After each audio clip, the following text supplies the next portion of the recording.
రైతు సోదరులకు స్వాగతం. తెలంగాణ ప్రాంతంలో అకాల వర్షాలు రైతుల్ని తీవ్రంగా నష్టపరుస్తా ఉన్నాయి. సహజంగా మార్చి, ఏప్రిల్, మే మాసాల్లో కురిసే వర్షాలు రైతుకి తీవ్రమైన నష్టం.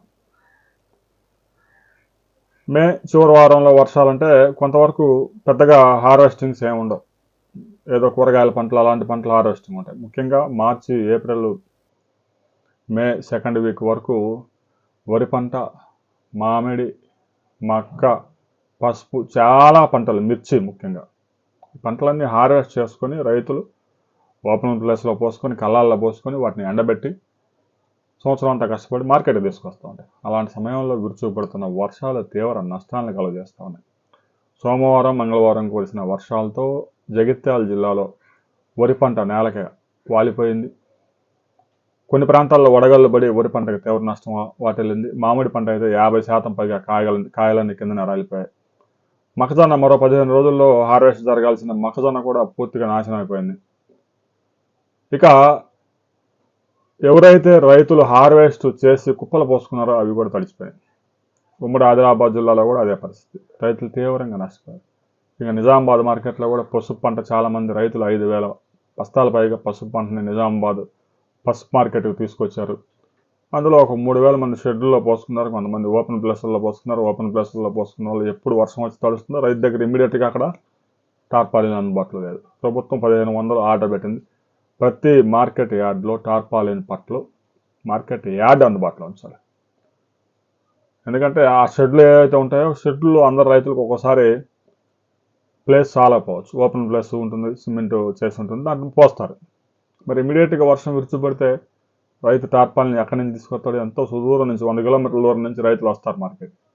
అందువల్ల మార్కెట్ యార్డుల్లో సాధ్యమైనంత వరకు ఒక్కసారి మార్కెట్ యార్డులోకి రైతు ప్రవేశించిన తర్వాత ఆ పంట తడవకుండా కాపాడుకోవాల్సిన బాధ్యత ప్రభుత్వమే తీసుకోవాలి. ఇక జరిగిన పంట నష్టానికి కూడా ప్రభుత్వం పంట నష్టం అంచనాలు వేయాలని ఆదేశాలు జారీ చేసింది. సరే, పరిహారం ఎంత చెల్లిస్తారా లేదా అనే విషయంలో త్వరలో ముఖ్యమంత్రి నిర్ణయం తీసుకుంటారు. ఇక రాబోయే 2 రోజుల పాటు కూడా చాలా ప్రాంతాల్లో అకాల వర్షాలు విరుచుకుపడే ప్రమాదం ఉంది, వడగళ్ళు పడే ప్రమాదం ఉంది. ముఖ్యంగా తెలంగాణలో అకాల వర్షాలు తీవ్ర నష్టం కలుగజేస్తూ ఉన్నాయి. మరొకవైపు ఆంధ్రప్రదేశ్లో మాత్రం విపరీతమైన ఎండలు 40 డిగ్రీల టెంపరేచర్స్ దాటిపోయాయి. కేవలం తెలంగాణలో రాబోయే 2 రోజుల్లో మరింత పంట నష్టం వాటిల్లే అవకాశం ఉంది. రైతు సోదరులు సాధ్యమైనంత వరకు హార్వెస్ట్ అయిన పంటను మాత్రం కాపాడుకోండి. ఇప్పటికే తెలంగాణలో 3,000 కోట్ల రూపాయలు విలువైన పంట నష్టం వాటిల్లింది. ఇక ఉమ్మడి నల్గొండ జిల్లాలో కూడా పెద్ద ఎత్తున వరి పంట హార్వెస్ట్ జరుగుతూ ఉంది. చాలా ప్రాంతాల్లో హార్వెస్టింగ్ సీజన్.